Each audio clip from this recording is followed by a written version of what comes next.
Hello and welcome to Wellness Live. My name is Dr. Olivia Moses, and we're so glad you joined us here today. Now, if you are watching us live, this is our very first Wellness Live for the year 2023. Also, if you are watching us live, please remember that you can ask questions live to our speaker of today.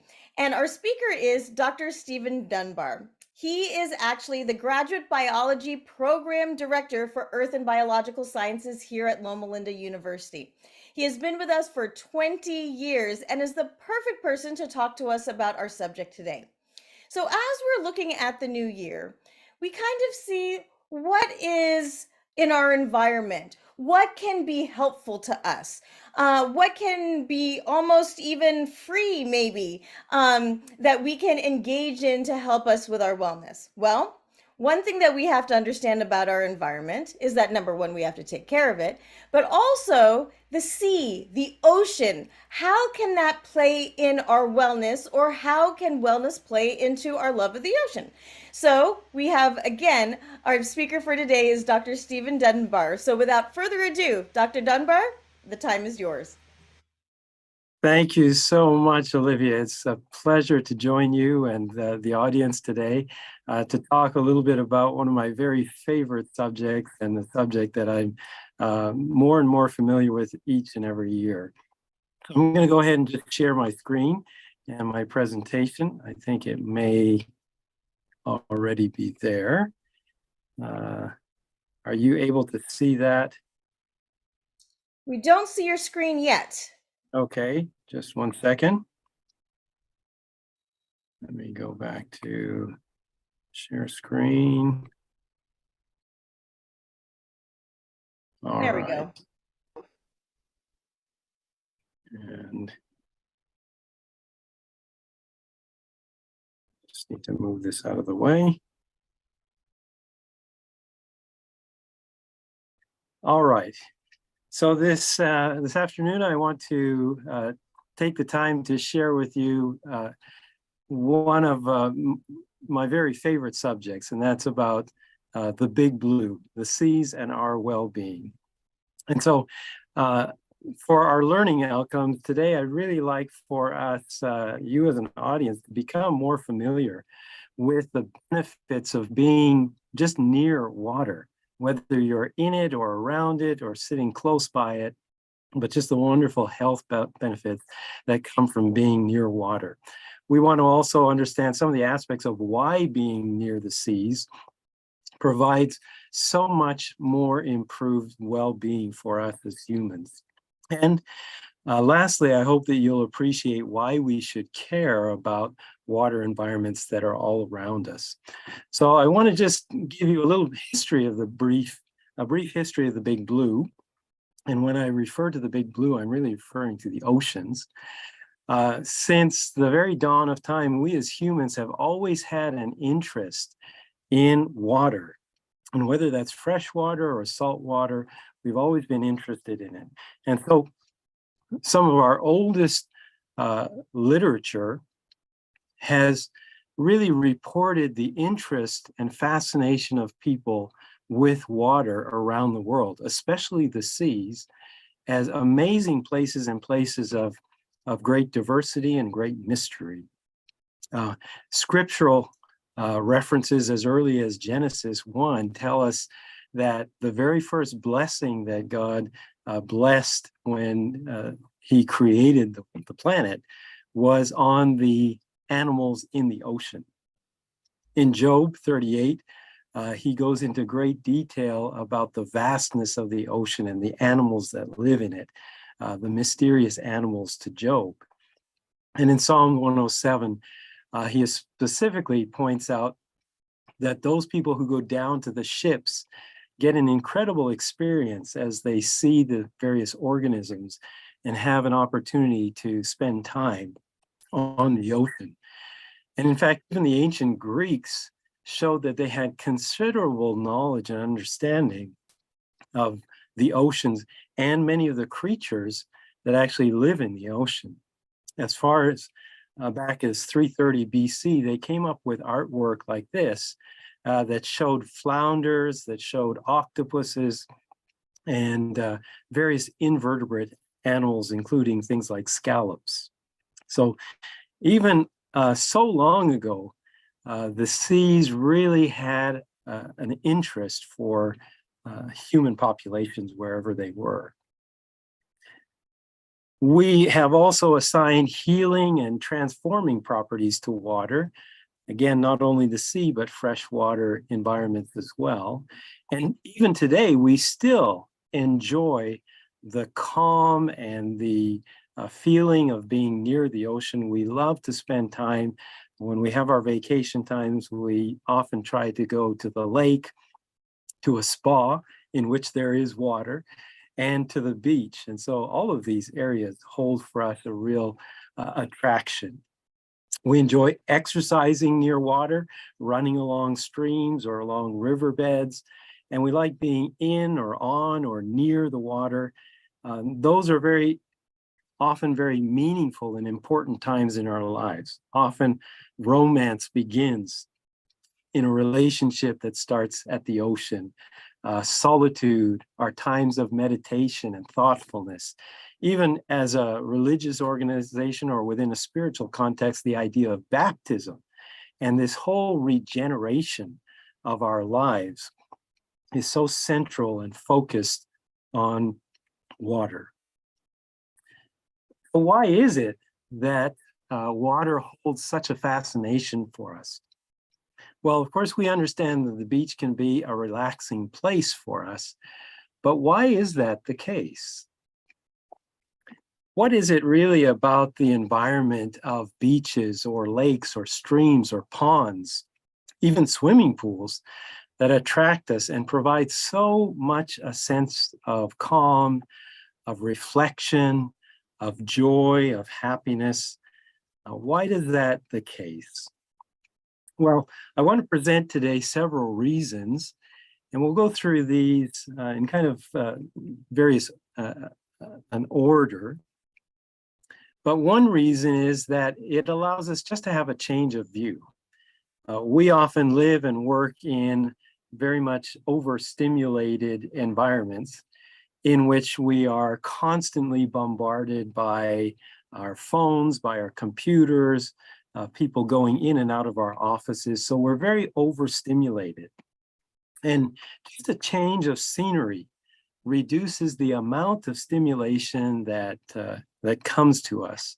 And being on or in or near the water really engages our minds and our senses in a different way. We feel the water, we smell the water, and we forget about the crowds and the overstimulation that we get in our daily working lives. And it really does then improve our mental state and increases our feeling, our sense of relaxation. Even just seeing a beach scene can reduce our excitatory stimulation that happens in our brains and causes us to, again, this sense of relief and calm and just quietness. Even if we are in our offices and have our screensaver as a beach scene or a stream or water scene, can cause us that momentary opportunity to just be a little calmer. So when you see this scene, what's the first thing that you think of? I think that many of you would think, I'd love to be there. And you just get the sense that it's quiet, it's warm, you hear the sounds of the waves, and you feel that sea breeze. We just take a minute to really enjoy this scenery. And it's even more so when we actually have the opportunity to be there physically on these beaches, times of meditation and quiet and solitude. Some other reasons are that it actually lowers our stress. Being at the beach or on the water or in the water can actually physically lower our blood pressure and our stress hormone levels.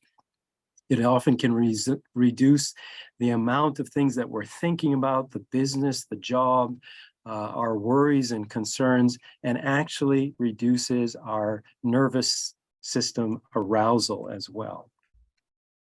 It tends to lift our mood when we're in or around water. When we spend time at the beach. It increases our own self-esteem and again promotes this idea of relaxing. There have been several studies that have actually shown people with attention deficit disorder tend to feel calmer at the beach or when they're simply relaxing in water. So it does tend to lift our mood. In fact, being in an environment much like this, where we actually can forget about work, we can forget about the job, we leave our cell phones behind, we just have the opportunity to be in or around water and enjoy the scenery around us, gives us that sense of peace, of quietude, of calm.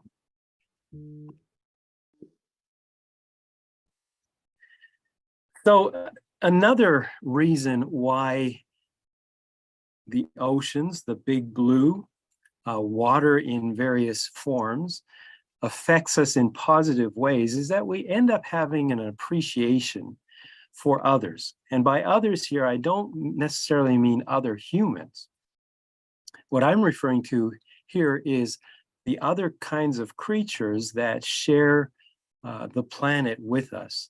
The amazing forms, diversity, having time to watch them in their marine habitats or in their aquatic habitats bring us a sense of wonder and amazement and joy that again helps to reduce our anxiety simply by watching other organisms interact with the organisms, with their habitats in these kind of marine environments or aquatic environments. An interesting review by Clemens et al. In 2019 found out of 19 different studies of animal-assisted interventions. This is when people were interacting with animals.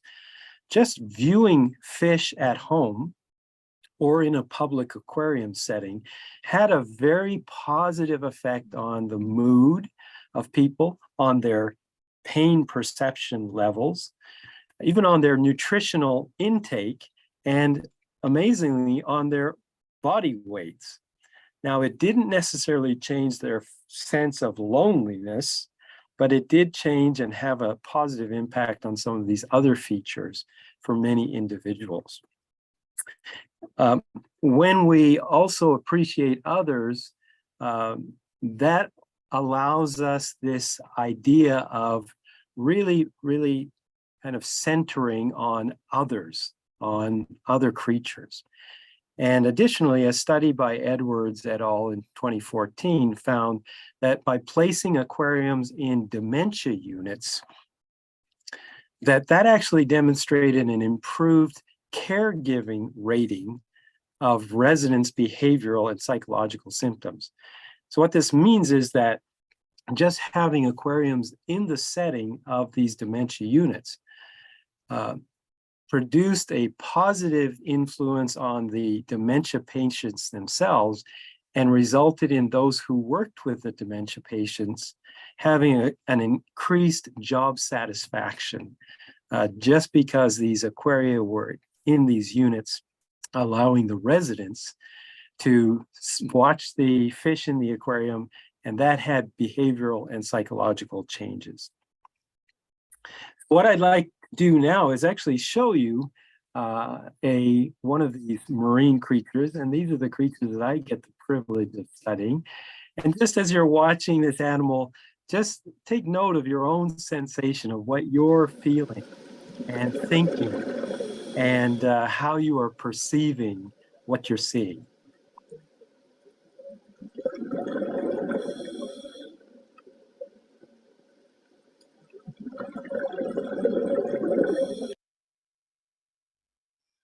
Doesn't that give you a little sense of calm, just being out there swimming, diving with these amazing sea turtles? Here's another one, and this is actually a hawksbill turtle that is interacting with some of the other creatures in the habitat, and you'll notice what they are. Take note of some of these organisms around the sea turtle that you see here. Let me just play that.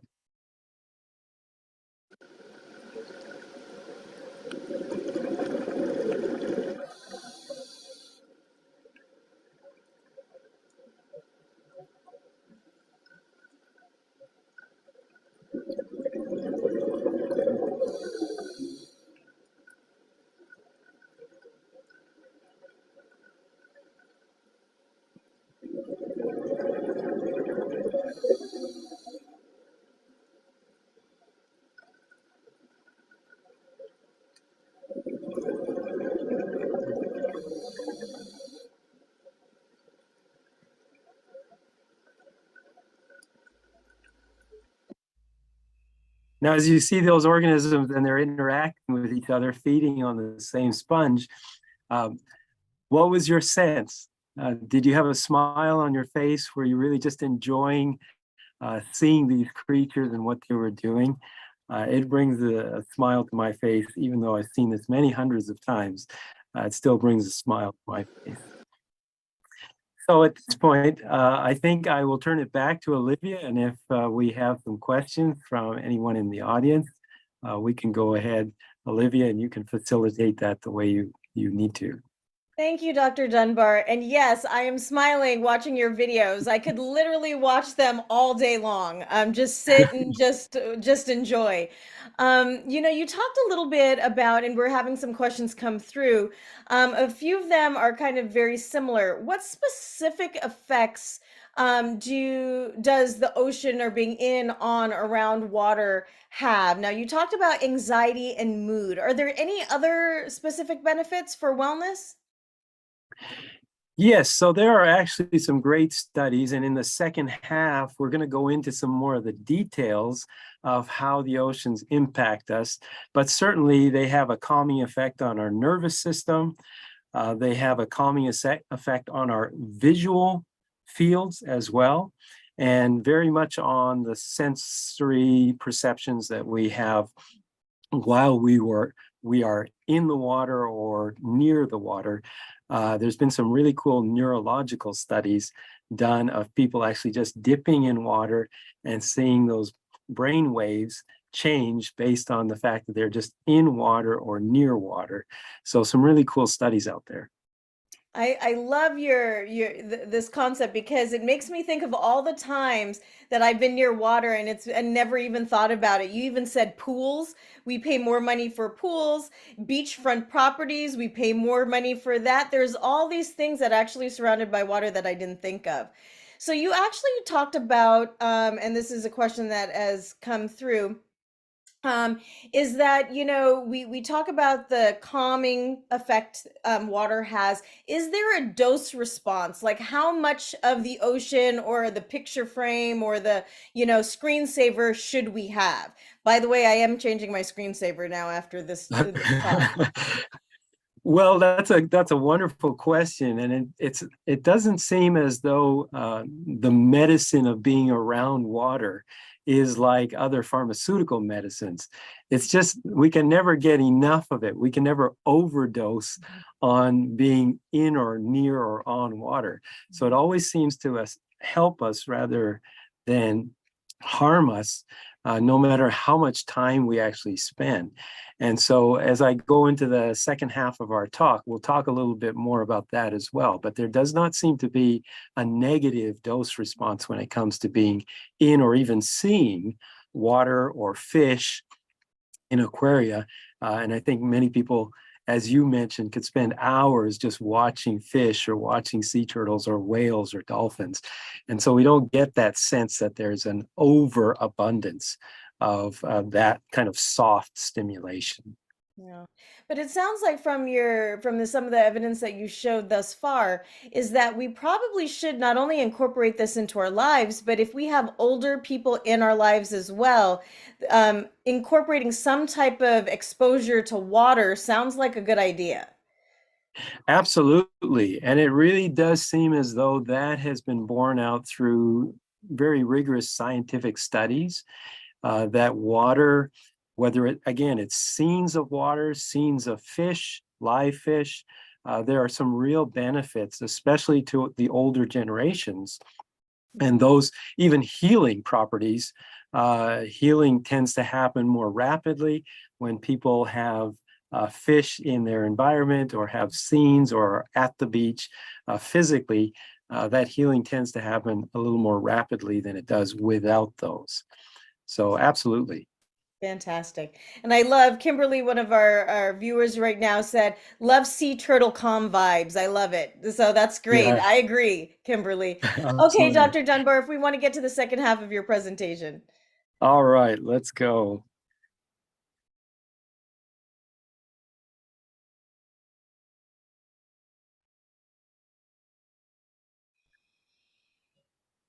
All right, so we're continuing to discuss why the blue, the big blue, and water in general has such an impact, a positive impact on us.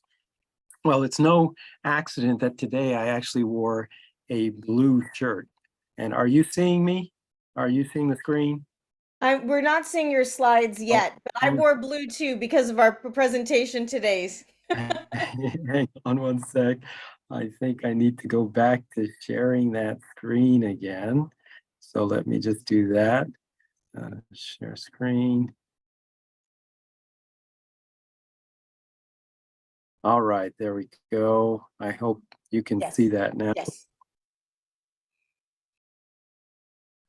Good. Okay, so yeah, again, one of the reasons I wore blue, and one of the reasons that the oceans and this big blue has such a positive impact on us is the very fact that it is blue. Now, what do we mean by that it's blue, that's a positive thing? Well, it turns out that we're naturally attracted to aquatic bluish hues and colors. And in fact, a worldwide YouGov survey of 10 countries in 4 continents actually found that blue is the world's favorite color. Now, I didn't know that before, but yeah, it's really absolutely true that blue is the world's favorite color. Blue is more popular for men than it is for women. In the US, about 40 to 20%. In Britain, about 40 to 27%. That is men versus women. But there are some other surprising results from this study, and that is that in such a politically divided environment here in the United States, both Democrats and Republicans are as likely to prefer blue color as each other. The Democrats about 33%, Republicans about 29%.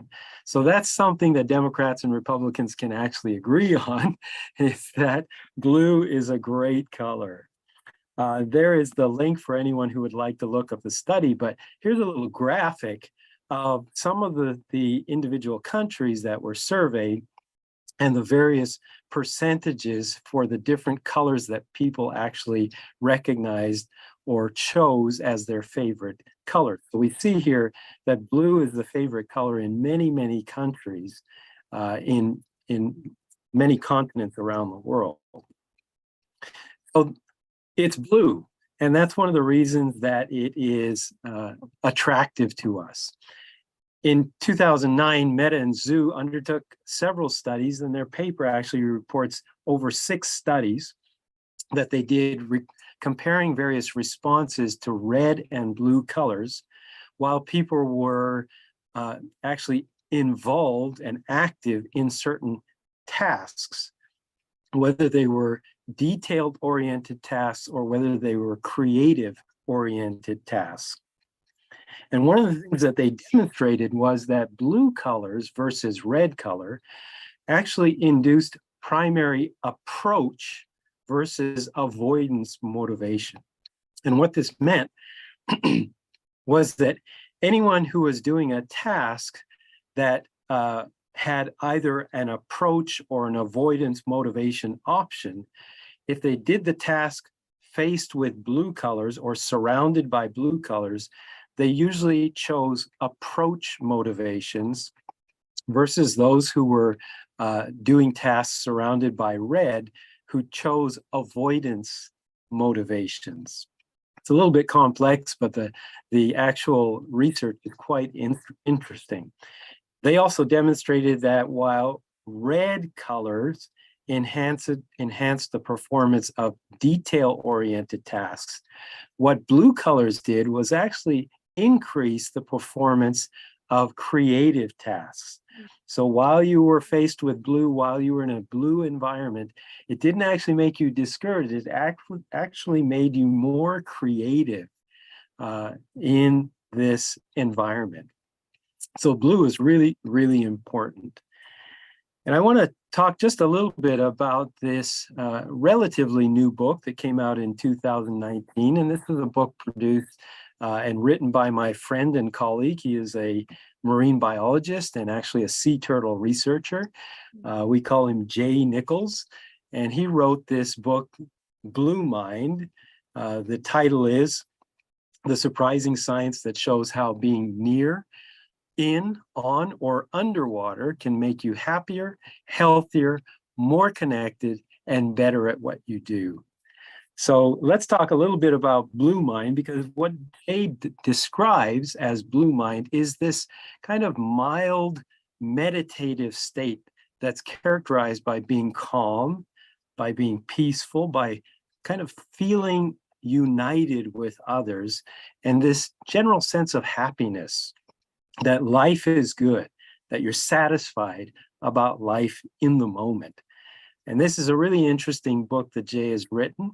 And so we'll talk for just a few minutes here about some of the questions that Jay raises and some of the research that he has done and some of his conclusions, his results. So what happens, Jay asks, what happens when our most complex organ, that is the brain, meets the planet's largest feature, and that is water? So when we come in contact with the seas, water fills up the senses that we have. It fills up the light around us. We hear sounds, we smell things, we feel things that are different. And it does something to our consciousness as well as our subconscious state. There's no wonder about this, because the planet, of course, is covered, over 71% of the surface of our planet is covered with water, and over 96% of that water is actually marine or saline. So when we look from space at the planet, here is the Pacific Ocean, and we see that it's a vast area of, again, blue water. And that's amazing that this huge planet of ours is so much covered by this material, this water. More than 80% of the world's population lives somewhere near water. Might be the coast, the ocean, the lakes, or river areas. And over 66% of the global economy is also related to some kind of activity when it comes to water, whether that's fishing or boating, recreational material, transporting our goods across oceans. Much of the global economy is tied to, somehow tied to water. There is this concept called neuroplasticity, many of which our medical professionals will know about. But this simply means that our brains, which are itself 80% water, are stimulated and developed by factors that include our perceptions of things, our emotions, our very biology, the cultures that we grow up, and of course, our environment, of which our seas are a huge part. So Jay says that studying our love for water has a significant and real-world application. It applies to our health, it applies to where we travel, our real estate, the creativity, childhood development, even how we plan our cities and the way we treat addictions and trauma. Conservation, business, politics, even religion and architecture are part of the results of the study of our love for water. That all of these things are impacted by how we perceive water, how we spend time near water, how we're attracted to water. So why should we care about the big blue? Well, in a UN happiness report, and I don't know how many of you knew that there was a United Nations World Happiness Report. This is done every few years. In 2013, these authors, Helliwell, Layard, and Sachs, report this: people who are emotionally happier, who have more satisfying lives, and who live in happier communities are more likely to both now and later be healthy, productive, and socially connected. Doesn't that sound like what Loma Linda is all about? We want to be healthy, productive people. And so how do we go about that? research has shown us that happy people also demonstrate better thinking. They're more attentive. They have better decision-making skills. They take care of themselves and are better friends to others. They're good neighbors. They're good citizens and parents. They're good colleagues, and potentially they're good spouses as well. So again, back to Nichols and Blue Mind. Of course, many of us are living in very overwhelmed environments, and we're suffocated by work. We're suffocated by personal conflicts. We have this technology that is continually intruding into our lives. So we try to do everything, but we end up being stressed about just about everything we do. And so here at Loma Linda, we have medical professionals, we have administrative professionals, we have teaching professionals, and no doubt all of us are at times feeling very, very stressed in our work and in our activities. But there is, at least for some time and for some of us, a little glimpse of hope and help that comes from the big blue. And so one of my great suggestions is get out, get away from all the overstimulation, and spend a little time away from the stresses of your work and sometimes home environment. What do I suggest? What does Jay suggest? We suggest get out to the beach, get out to the water, go out on the lake, go out forest bathing by a river, and spend that time in the calm quietness of those places. The scientists, the surfers, the fishers, the marine biologists, those who are singers and poets, artists, children, story writers, sea turtle lovers, all of us know that being near, on, in, or even under the big blue water makes your life so much better. And so my suggestion is, what are you waiting for? I'll see you at the beach. There are some of the references of those research projects, research papers that I had referred to.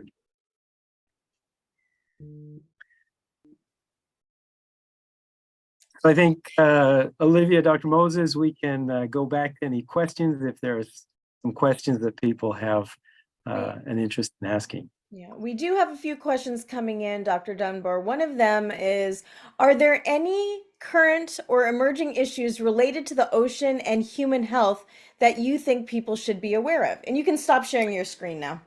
Oh, okay. All right. Thank you. Great. Good. No, that's a fabulous question. And of course, there are several emerging issues when it comes to the ocean, to marine, even aquatic lake habitats and river habitats. And those are, of course, the big issues of climate change, water pollution. Those can also impact our health, especially when it comes to fresh water and the water that we drink and are bathing in. But the marine and aquatic habitats, many of those are actually suffering the consequences of overpollution, our waterways that flush some of our pollutants out into the streams and out into the oceans. Mm-hmm. And so we're seeing those impacts on marine wildlife as well. There have been some really interesting studies that are now finding pharmaceuticals, many of our pharmaceuticals in ocean water, because people have been flushing pharmaceuticals down the toilet, which ends up in the streams and out to the oceans for many, many decades. And we're seeing the impact of those on organisms in the seas now as well. So there are emerging issues, absolutely. And I know there's a lot of literature and, I think people see it in media as well about, the environment. I had actually, the last two questions we have are kind of personal to you and specific to you. You've been in, on, around the ocean for decades now. Have you seen the environment change just with your experience? Yes, that's absolutely, absolutely. And over the last 25 years or so that I've been working as a marine biologist and in and on and underwater, I have seen some drastic changes in places. Even in Australia, in the Great Barrier Reef, we have seen real declines in some of my habitats that I dive on regularly from summer to summer in Honduras. We have noticed real changes in those marine habitats. One of the big drivers of those is that global climate change and these temperature fluctuations, these extreme temperatures that are occurring that are negatively impacting many of the corals, many of the other invertebrate organisms that some of our larger vertebrates are reliant on. And so we see things like eutrophication, a lot of nutrients flowing into the water, and then an increase in algal blooms and algae taking over reef habitats. So those are concerning factors and concerning just very concerning issues that not only I, but many other marine biologists and marine ecologists are working on to try to understand how we can slow that process and change it. And the very last question we had is basically, well, there's two last questions. The first one, Okay. can you share any personal experience or anecdotes about how spending time in the ocean has affected your own personal well-being? That's one. And I'll get Okay. to the Yeah. second one in a second. Sure, sure. Well, I know that being here on campus and being in my office here, even just thinking about my field seasons and my field work always excites me. You know, the stress of being here, writing papers and grants and dealing with accounts and all the things that we all have to deal with as faculty and medical personnel here on the campus can certainly stress us out. And I know that as I start planning for my field work, and I know that I'm going to be diving, and we dive pretty consistently when we're in the field, 3 dives a day, sometimes 6 days a week. We're diving all the time. And even though it's physically tiring, I'm always emotionally excited to get back into the water, to see what's new, to see how my turtles are doing and how other organisms around me are interacting. It's always an eye-opening experience that I just enjoy so much, and spiritually it blesses me so much as well. So I'm always excited to get back to the field. Thank you for sharing that. After this, I need to put it in my calendar. I need to get to the beach somehow, some way, very Absolutely. shortly. Well, the last comment is actually from Ashley that she shared with us on our website. And Ashley, I agree with you. And if this can happen, we'll make it happen. Can Dr. Dunbar write us doctor's orders to go take time off for a beach trip? So. Absolutely, absolutely. And it's And once in a while, evidence-based. Yeah. yes. And once in a while, I have the opportunity to teach a community class here on Loma Linda campus. Usually it's marine biology based. I'm hoping to teach one this spring on sea turtles, a whole course just on sea turtles.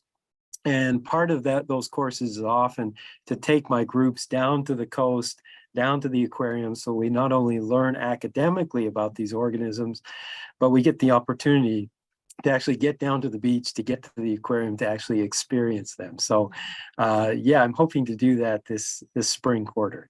Oh, that's fantastic. Well, thank you, Dr. Dunbar, for your time. It was a pleasure having you. And I love when we end a presentation where we have a to-do that's fairly easy to do. We can even change our screensaver today and do something good for our wellness. So thank you again for your time. And I want to thank you, all of our viewers, for joining us here at Wellness Live. Do not forget us next month, February 2023. We will have another Wellness Live right here next month. Thank you again for joining me. My name is